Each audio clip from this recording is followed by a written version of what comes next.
Hello and welcome to another episode of Meta PsycKicks. My name is Liv, and this is the podcast where we talk about all things metaphysical, spiritual, paranormal, and in between. This week we have another edition of listener stories. It's going to be a fun time. I forget the stories that I picked out for everyone, but that's okay because we're going to figure that out together. Are you guys excited?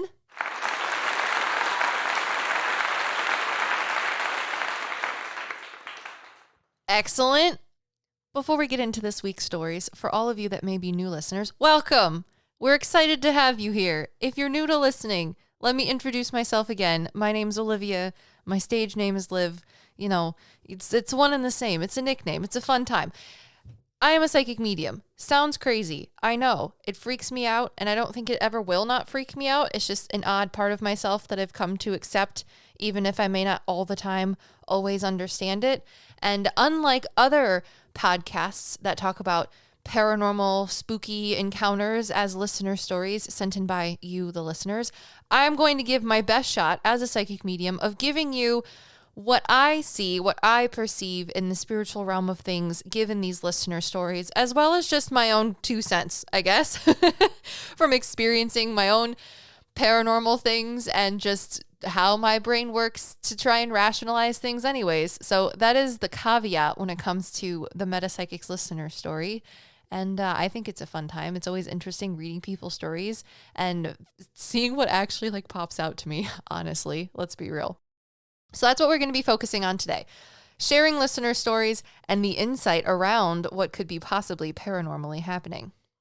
Now, before I get into this, I'm going to give a little bit of a life update. This is something that I've added to the podcast somewhat recently because people want to know about me outside of just my professionalism, I guess, which I'm excited if anyone wants to listen to me talk about myself. That's always fun, right? Flattering, if you will. So if you don't want to listen to this part of the podcast, please look down in the show notes or in the description below if you're listening on the Meta PsycKicks Extras YouTube channel and click past. There'll be a timestamp that says Liv's Life Update.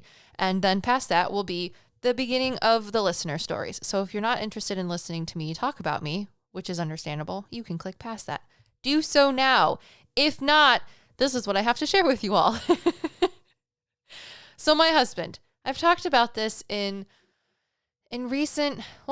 talked about this scattered throughout a lot of podcasts, maybe in some recent ones, maybe some not so recent ones, sometimes on some Patreon life updates, whatever. But he has not always believed in mediumship or anything really in the paranormal realm. And at one point, it was a large point of contention in our relationship before we got married, but while we were engaged. And I don't know, I want to say maybe 5 years ago, maybe 3 years ago, my husband got really into reading books. And everybody thinks differently, right? This is something that I've learned, but some people aren't able to envision things in their mind, right? If I were to ask you, can you envision a bumblebee? Some people will be able to see an image in their mind as if they were imagining it, mental imagery, if you will, of a bumblebee. Some people cannot. Other people have an inner monologue, and that means that you could hear a sort of representation of your voice in your head. You know, if you ever hear yourself in a video and it doesn't sound like yourself and you get all weirded out and you're like, ew, don't play that video. It's probably because you have an inner monologue and the way that you hear your voice inside your head is different than what it actually sounds like outside of your body. And then the third way in which people can think about things is just knowing things. They just have complete thoughts. There's no sounds, there's no images. It's just a thought. And that is the hardest part for me. You can also, for example, you can also use all 3 of these ways to think about things and rationalize things within your consciousness. However, some people lack one or more of these abilities or may only think in one certain way. This is a psychological phenomenon that I've learned just throughout funsies of learning things in college, and just when you're around a lot of other ADHD people that want to share the fun facts that they've learned, these are the kind of things that you learn. So it was about 3 years ago, I would say, that my husband got into reading, and our versions of reading are very different. He likes audiobooks because the reason I started on that tangent of how people think about things is because he doesn't have an inner monologue. So it's very hard for him to read words. He just sees images and then has complete thoughts about those words, making it hard for him to sit down and focus and read on words. So he listens to audiobooks, which is a lot easier for him because then he has that auditory stimulation that his brain needs in order to have comprehension of whatever it is that he's reading, the words. So he listens to audiobooks. I am okay with audiobooks, but I'd rather just listen to podcasts than someone like reading, because when I read a book with my own head movies and inner monologue, I have like certain ways people look, even if it doesn't match the description of what the author gives a character to look, and certain voices and personalities, etc. And I feel like that's lost in audiobooks, but to each their own. It's no big deal. The other difference that my husband and I have between our reading preferences is that I love everything fiction and everything like historical and historical fantasy, or like historic fantasy. So anything around those lines, absolutely 100%, like dungeons, dragons, fairies, warlocks, murder mysteries, or just mysteries and like history themed things, 100%. I've read so many fan fiction, it's ridiculous. And no one can tell me that Hermione and Professor Snape from Harry Potter series do not have like an alternate fan fiction timeline where they end up getting married and are together, because that is the only fan fiction for Harry Potter. And the only, like, I've watched portions of the Harry Potter movies and I've watched or read portions of the books, but the only thing that I will ship and forever be like obsessed with is those fan fiction bases, and you can't tell me anything different. Anyways, my husband, on the other hand, though, he loves everything nonfiction, everything that's like psychology based, self-help, motivation, history, and like biographies of actual living people, places, and things. That is his sign thing of reading, his little corner that he does. So I find it interesting that after almost a decade of being together, it's only been within the past 3-4 years that he's started to not only accept, but understand, and now more recently embrace my identity, or portion of my identity, the aspect of myself that is mediumship and being a medium.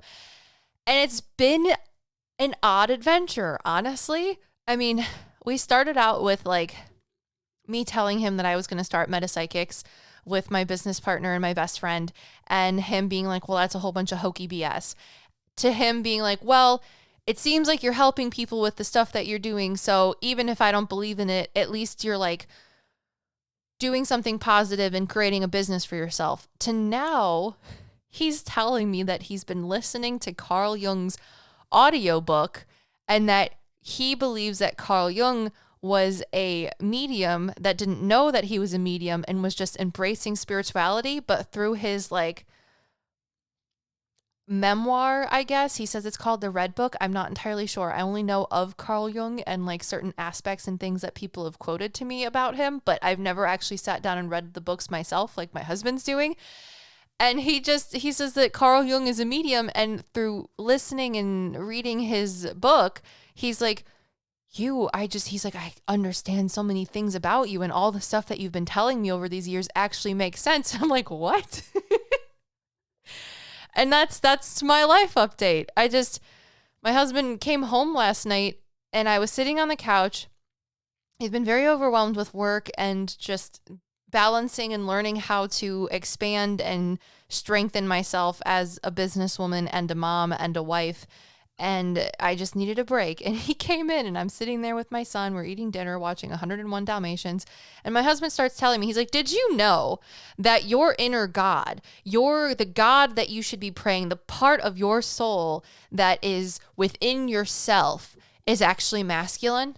And I'm like, what are you talking about? What I am trying to unplug brain, put in jar next to me and forget existence for a second, and you come into me and start telling me that the higher aspects of myself that I don't necessarily understand but need to identify with in order to find peace and tranquility within my life is that of not a woman but of a man.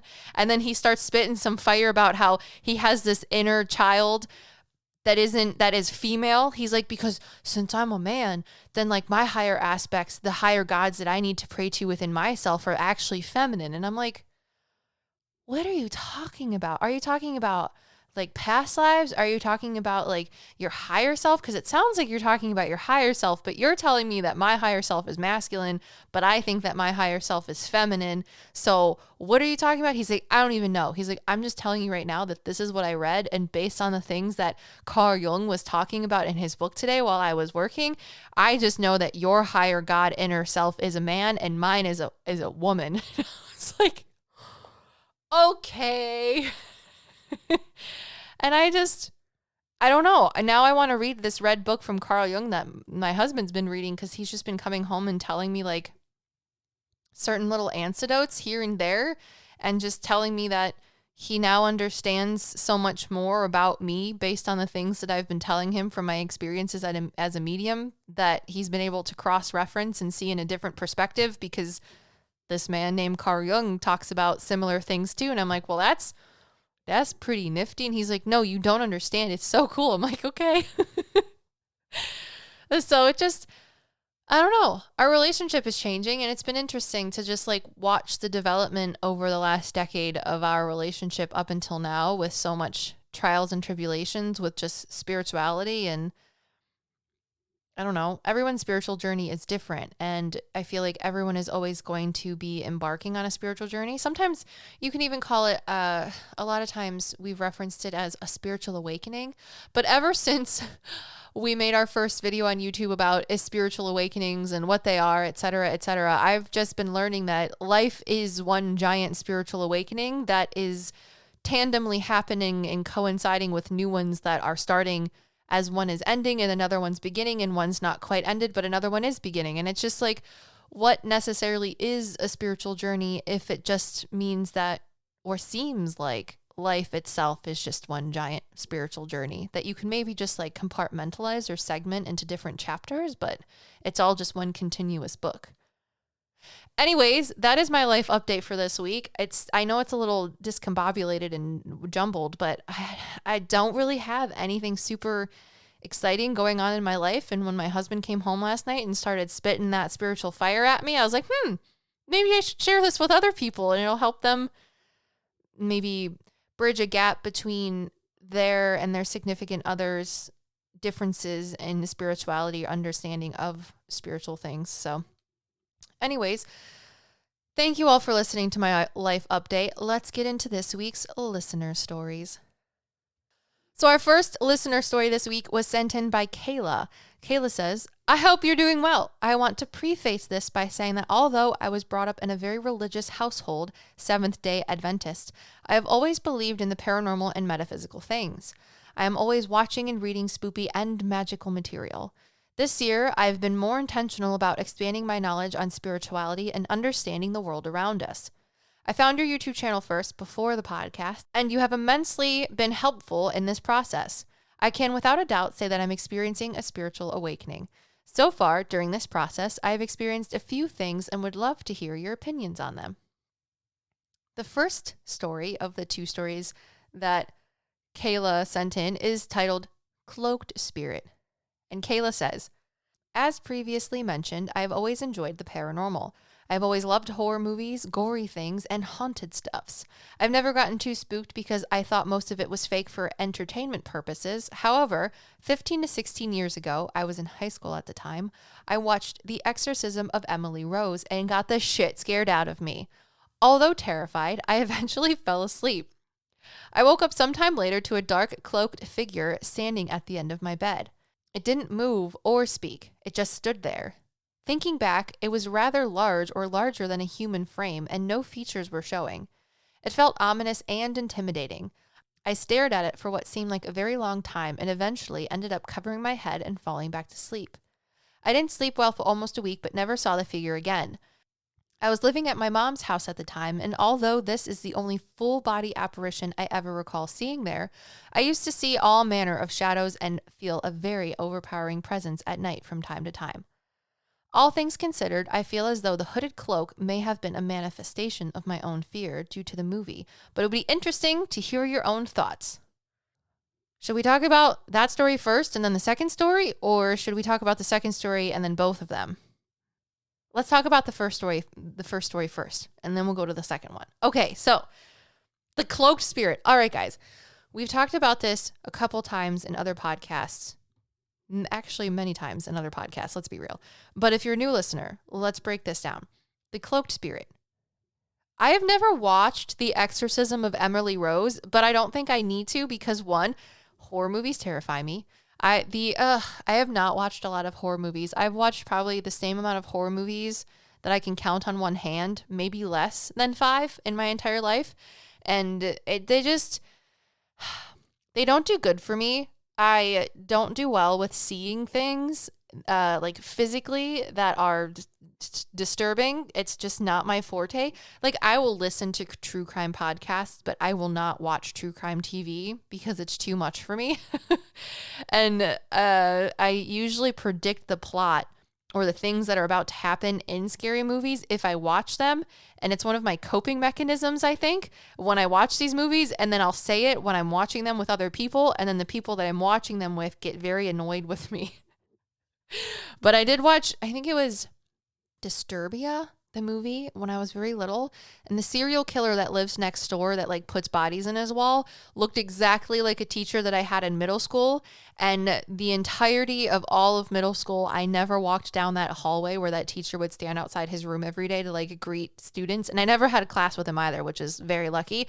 But I entirely just like avoided that hallway because this man had his classroom in like the middle of it. So I never had to go past him. I would always go to the end of the classrooms or the end of the hallways to get there. But if I had to walk through that hallway to get to the other side, I would just walk all the way around the building. I would not even look at his face. That's how scary that movie was to me.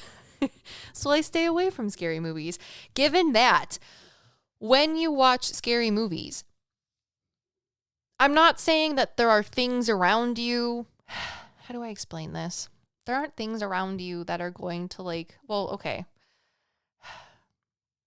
I do think, Kayla, that your cloaked figure that you saw after watching The Exorcism of Emily Rose was a manifestation of your own fear due to watching the movie. However, I also think that when it comes to the spiritual world, like as a medium, the only thing that I'm doing is channeling and interpreting the spiritual energy of souls, pets, plants, houses, spirit guides, souls that are wandering around, whatever that may be. It's channeling energy, just like how a radio is able to channel radio frequencies and then spit out whatever it is that the radio frequencies are telling it. That is the same thing that what mediums do. It's just of different energies.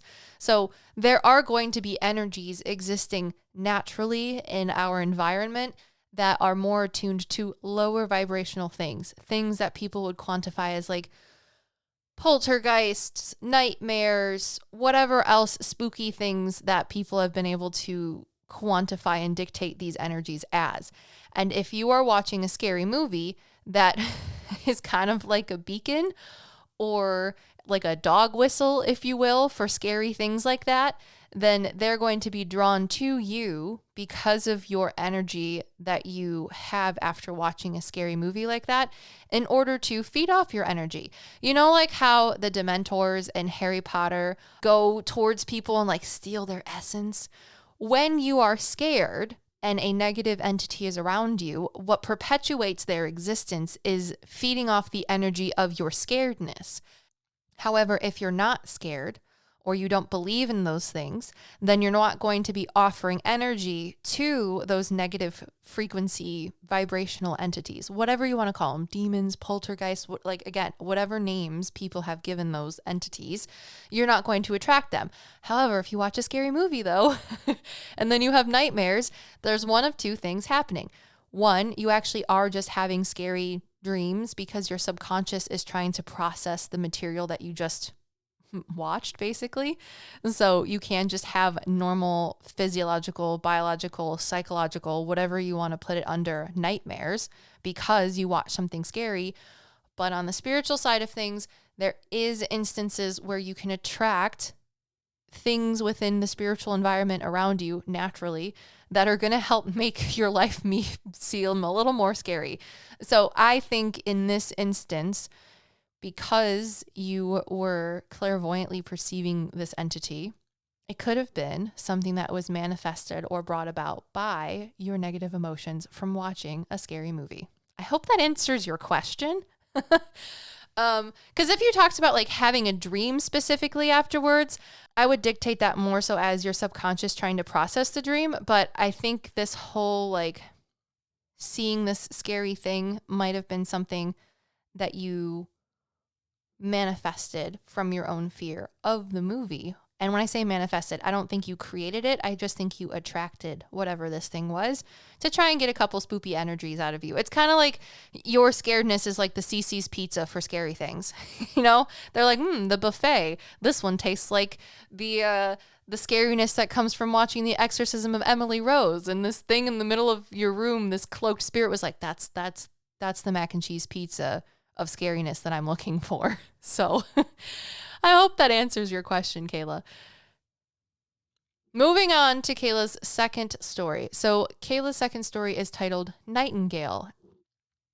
Kayla says, a few years ago, my fiance and I moved into our first apartment together. I have pretty bad seasonal allergies and am sensitive to dust.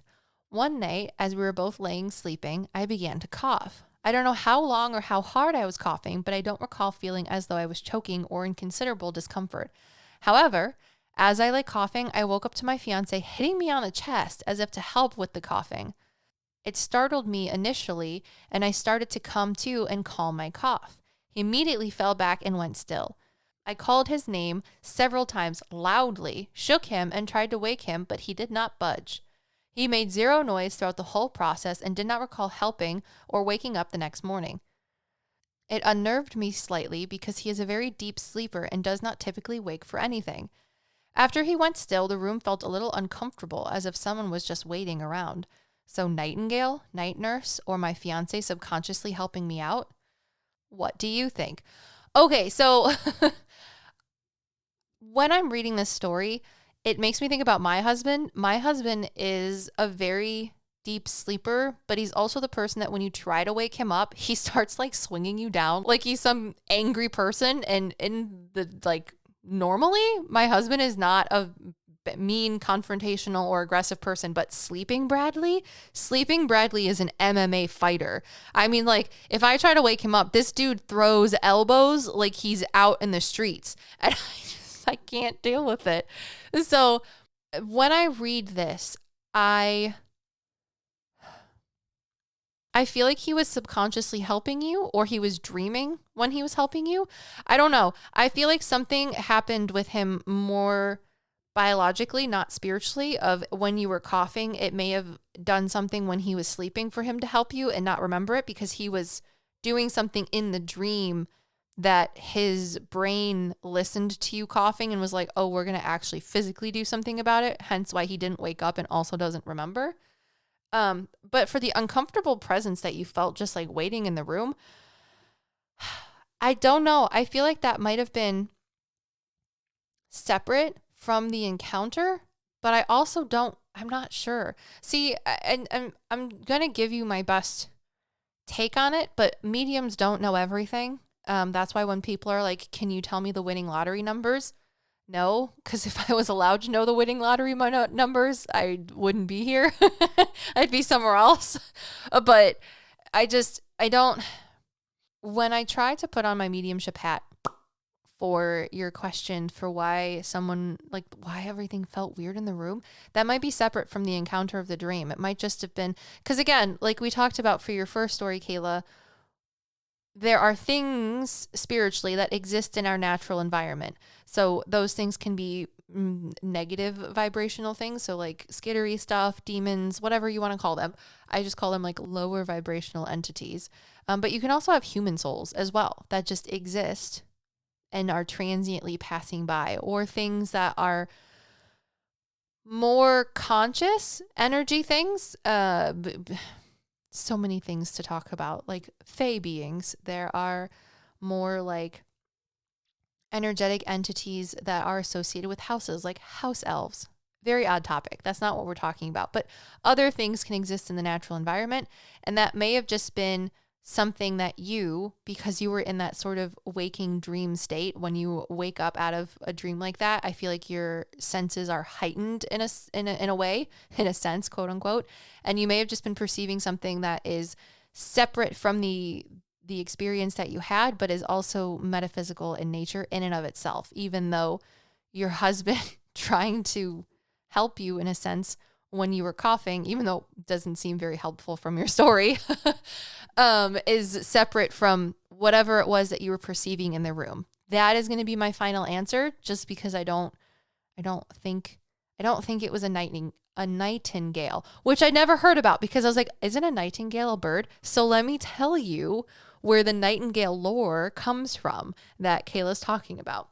And if you guys, let me tell you what a nightingale is, but if you guys have any stories, like listener stories or other stories that you've heard of about like paranormal or spiritual nightingale stories, please send them in to me using the link in the description below or in the show notes that it says like, send in your spooky paranormal story here. Or you can just email it to us, whichever. I'll find it. Just make sure you put like Nightingale story in the title, because I feel like we could do a whole podcast about it and it would be really fun. So anyways, Nightingale. The lore or the term for nightingale and the way that Kayla's referencing it is actually, it means nightingale nurse. It is a reference to Florence Nightingale, who is considered the mother of modern nursing.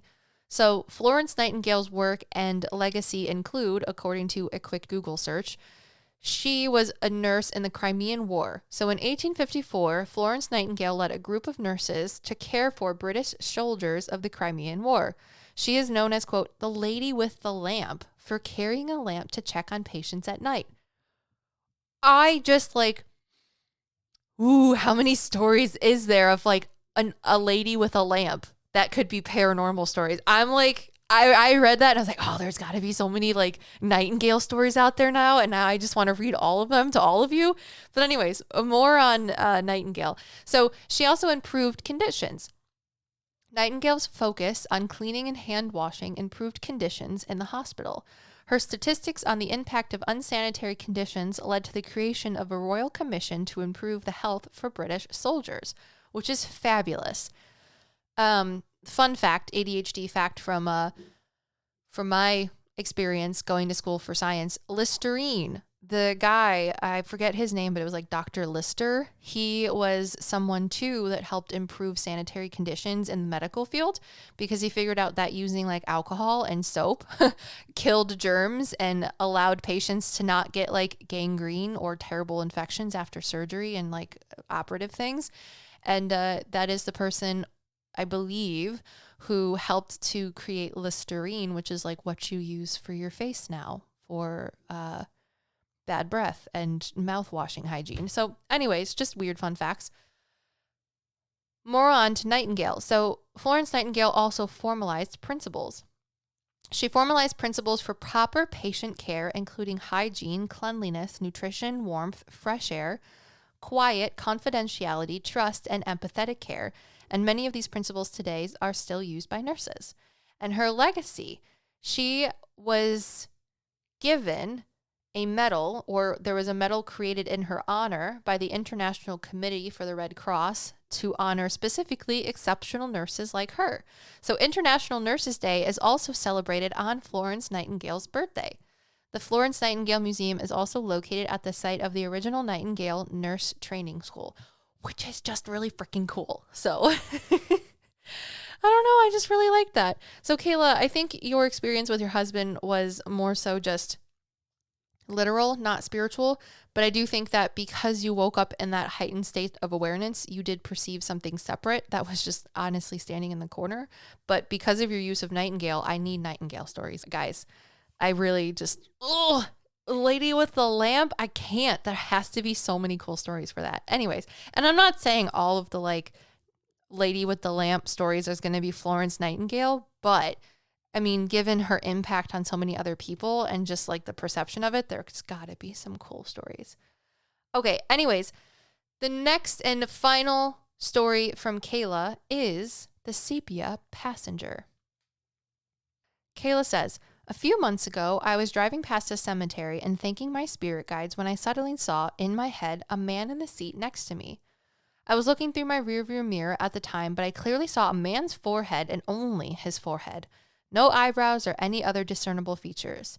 He had lighter skin and curly/wavy hair. When I saw him, he was in sepia tone, like from an old photograph. Later on that evening, I was watching a Kelsey Davies video on YouTube as she traveled to a location, and she had a very similar experience where she saw a man's forehead next to her as she was in the car. This sort of thing happens to me often.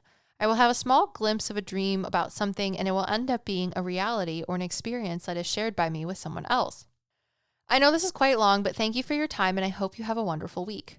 P.S. I know some of this, if not all, may be small potatoes in comparison to other stories, but I appreciate you reading. Take care, Kayla. Kayla, it's not small potatoes. I enjoyed reading all of your stories, and they're fabulous because it gives me the ability to break down your stories and talk about them in hopefully ways that will help other listeners that experience similar things like you to think about, rationalize, and understand in both a normal train of thought and a spiritual train of thought the things that they're experiencing. So no. Your stories are not small potatoes, and I appreciate them. They were lovely to read. So when it comes to you seeing a passenger in sepia, this can be, so it's really cool how spirit shows us things, right? We've talked about in a couple past podcasts how the way in which spirit, and when I say spirit, I just mean all encompassing, like souls, spirit guides, entities, whatever. The way in which spirit shows us things is going to be unique and individualistic to your own experiences and understandings. For example, when I give spirit guide readings to people, I always tell them my disclaimer, which is the way in which I perceive your spirit guides is not necessarily what they look like, but it's indicative to who they are and how they'll help you because it's more so symbolic to me so that I can understand them and relate information to you rather than literal. So you seeing a man in sepia, I don't think he exists in sepia in the real time. However, as a medium, as someone who's using their psychic abilities to perceive these things, that would be more of an indication in my understanding as symbolism to when he existed in time. So if you look up when sepia was a part of photography, you will see that the original sepia toning process was popularized in the late 1800s, so the 1880s to the 1890s. So it's not necessarily that this soul walked around when he was alive looking like he was in sepia. It's more of the soul's way of giving you an indicator of what time frame they were from or when they lived, which is so freaking cool. Now, when it comes to you saying that you experience certain things and then you have it validated by someone else that you trust more, i.e. in this instance, I would say Kelsey Davies for you, then I think you are trying or asking in a way your spirit guides, because your spirit guides are going to be the ones ultimately, in my opinion, currently, who are going to help you understand and grow and build upon your psychic abilities to your fullest potential. So they're the ones that's going to help you understand your psychic abilities and to what extent you have capabilities in them. So I think you've been asking in a way your spirit guides to validate your abilities. And I think that's why they show you things and then have someone else confirm it for you. Because for me, as a medium, I struggle with the validity of mediumship and the existence of spirit itself, right? Because in a rational brain, we're taught, or in an egotistical brain, you can argue which side that is, we're taught that the paranormal and the spiritual cannot exist because it's non-physical, right?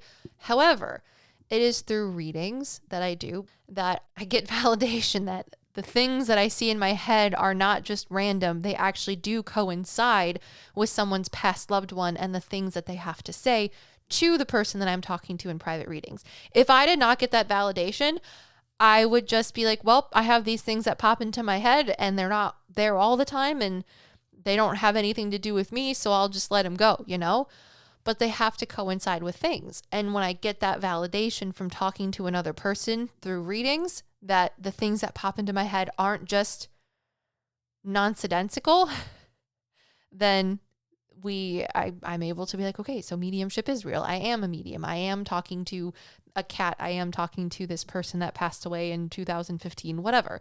So I think you've been asking your spirit guides for validation of your abilities, and that is the way in which they're able to provide that validation for you. Does that make sense? And I mean, you might argue like, why is the soul of this man from a video that I'm going to watch in the future helping to validate my abilities?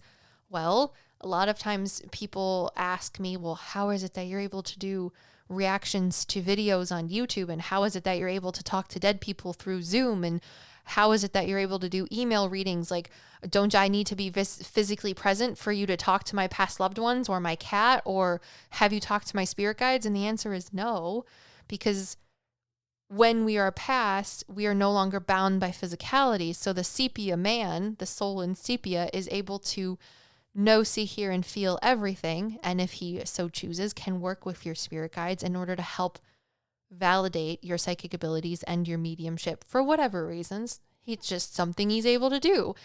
And I'm able to talk to the souls of said people through Zoom because I mean, I'm talking to you physically, but that's because you're not dead and I'm not dead. So we need some form of communication, like an email or a Zoom call, in order for me to tell you what it is that I'm receiving. But I'm not physically talking to whoever it is that's passed. You know, I'm channeling the energy of their soul, which is very much a different communication than you and I talking physically. So that's why these things are able to take place. I hope that answers your question about the man in Sepia. So I think you did perceive them, and it's crazy cool. And if you have more questions about that, whether this is your story and you're Kayla that's listening or not, please let me know. Type them in the comments below if you're listening on the Meta PsycKicks Extras YouTube channel, or leave an Apple podcast comment. I don't care.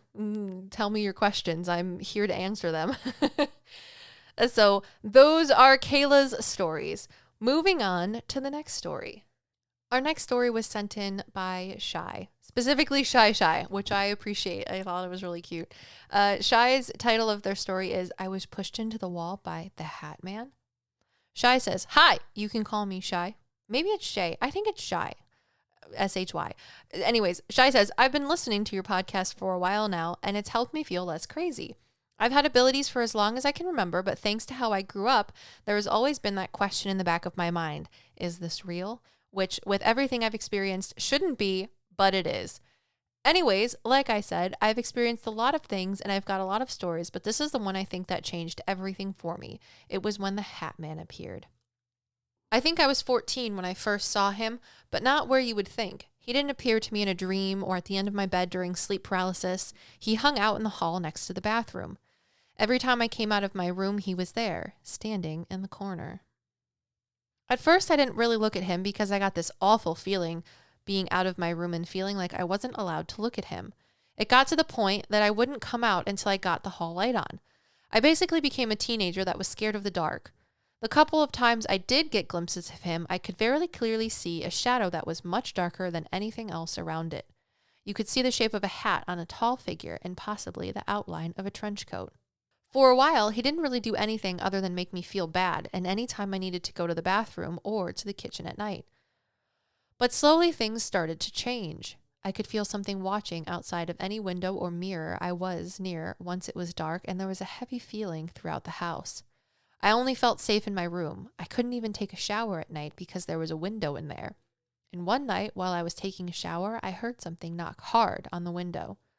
I jumped to turn to see what looked like two red eyes close to the frosted glass. And yes, like any sane person, I ran out of there. I hardly got a house coat on before I ran into my parents' room. They checked, but nothing was there. I was so scared that I sat in the tub to rinse off the soap I still had on me because I refused to be near that window.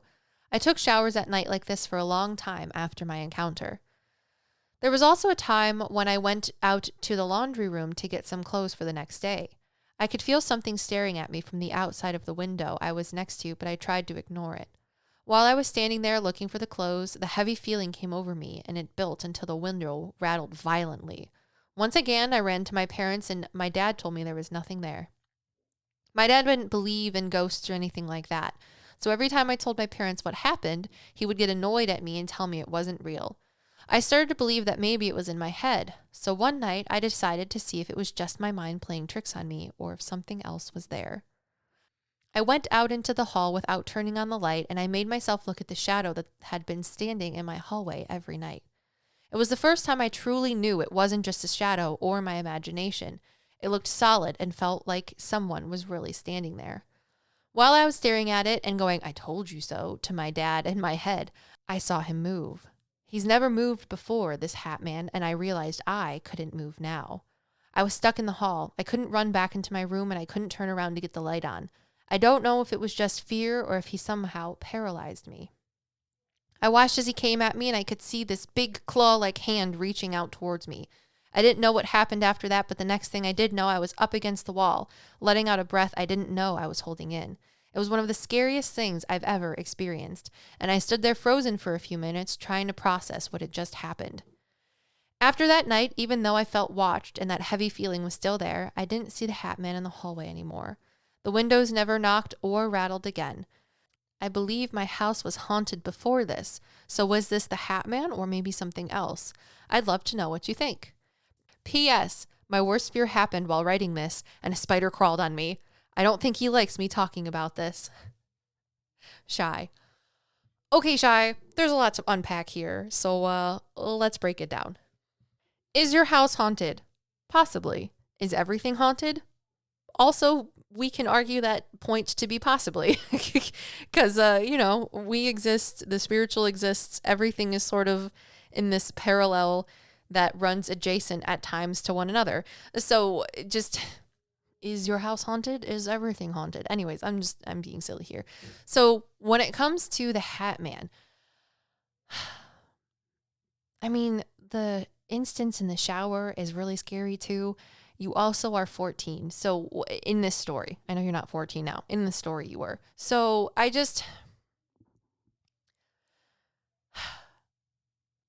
my brain wants me to say that this encounter that you had was a poltergeisty encounter. Now, what is a poltergeist? In this instance, I feel like poltergeists are a subconscious manifestation of someone's fears, anxieties, insecurities, etc.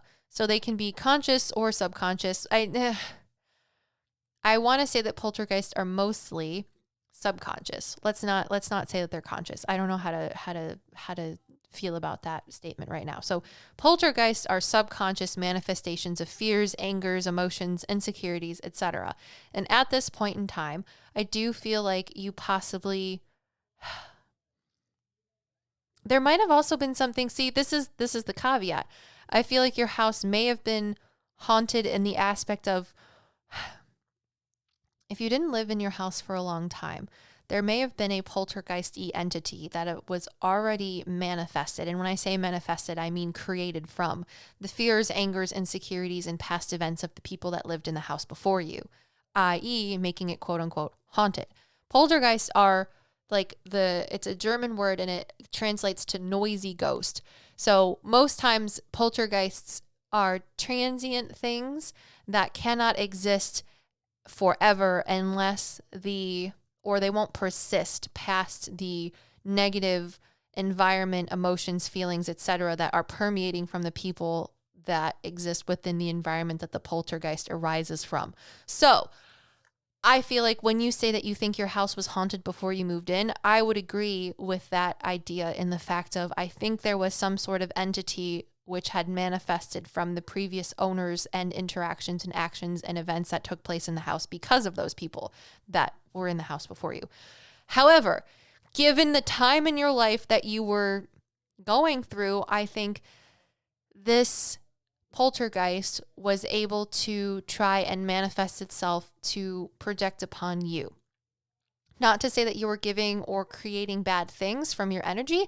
I think because, children are more able to perceive the metaphysical because they have less egos or sociocultural perceptions of the world around us. So there's less influence on children of not believing in the paranormal, so therefore it's easier for them to perceive it. Because adults have that ego. It's kind of like the you ever watch Polar Express and the kid can hear the bell ring because he believes in Santa Claus, but the parents and the children can't believe in it or don't believe in Santa Claus anymore, so therefore they don't hear the bell ring. That's your ego. The ego is the ideas that change your consciousness from being able to hear the bell ring or perceive the paranormal. So I think you, Shy, in this state of being 14, your ego wasn't developed enough as your dad's was, because your dad's like, that's not real. That can't work that way, which, keeps people protected in a sense too, because if you don't believe in those things, then you're not going to perceive them. So I think there was a poltergeisty manifestation that had been created or manifested from the people that lived in the house before you, i.e. causing your house to be quote unquote haunted. But because you were 14, this entity was trying to persist further. And in order to do that would have to scare you. Because we talked about the CC's Scary Pizza Buffet, right? From Kayla's story.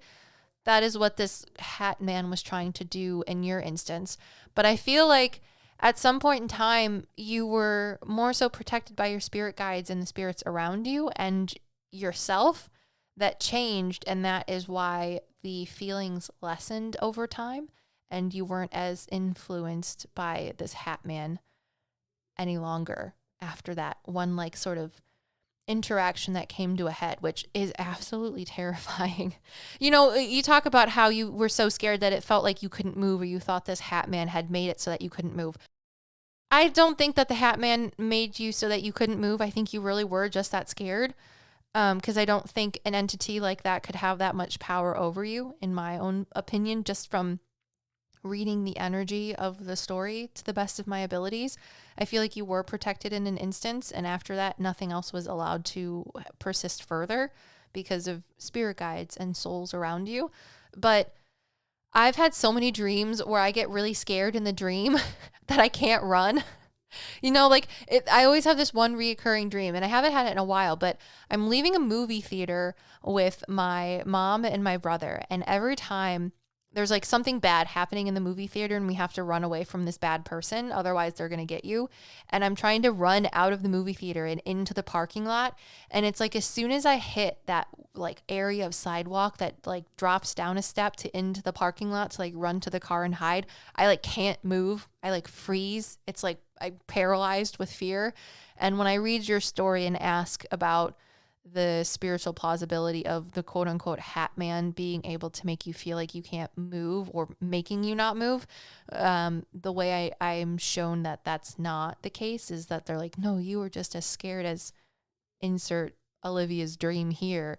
So it was more just that nervousness that kept you from moving, which is not a good feeling because I know the feeling that you're talking about.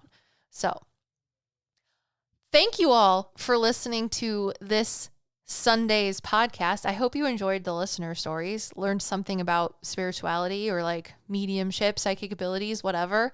I hope you liked my life update too. If not, that's okay.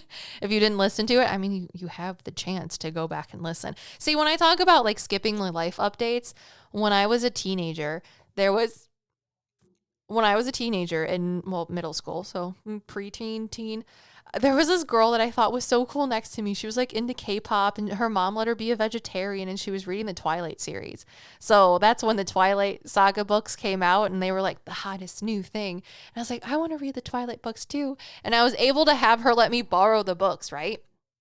And I know if you have read the Twilight series and you were also a teeny bopper like me at that point, you are either Team Jacob or Team Edward. And I was so diehard Team Edward that I completely skipped the entire portion of, I think it was the third book, that's all about Jacob, because I was so against him and his portion of the love story. And that's kind of how I feel people might be if they don't listen to my life updates. They're I just really don't even need this. I'm just going to skip it every single time. But then do you miss out on some things that have to tie into the podcast? Maybe, maybe not. But anyways, that's just what it makes me think about if someone skips the life update. But thank you all so much for listening to this Sunday's podcast. Now, when it comes to private reading availability, because I have a son, I changed my ability from booking out 6 months in advance to just 1 month in advance, because if I get sick or my son gets sick, I need like flexibility to not have to change everybody's lives if you book a reading with me 6 months in advance. Like that has happened before, but it's been brought to my attention that a lovely person by the name of Ryan on TikTok, RHYNE, Ryan, RHYNE. Yeah, Ryan. I gave her a pet psychic reading in like 2021 for her big old chubby orange cat Bootsy. And she made a TikTok, and I was wondering why all of a sudden I started getting all these pet psychic readings on like booked on my website. Cause I have not had, like, I love doing pet psychic readings, but more so it seems like people are interested in psychic medium readings, etc., than pet psychic readings. But I am like booked out all the way up until the middle of December, because my booking software only goes a month out. And then we have the holidays. So like December and like Christmas and New Year's, I'm taking off of work like normal to be with family. But I'm like, she made a TikTok about my pet psychic reading with her and Bootsy. Like, let me tell you about Bootsy. Bootsy likes to party on the patio and he loves his family, specifically his mom's son. So I guess his brother, if you want to talk about it that way.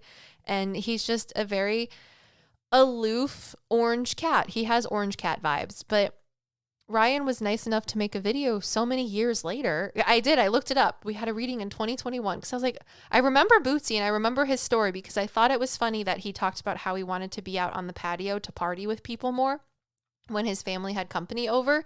And that was just like the part that I remembered the most. But I didn't know when the reading took place, but she made a lovely TikTok video about our pet psychic reading together, and now everyone wants a pet psychic reading.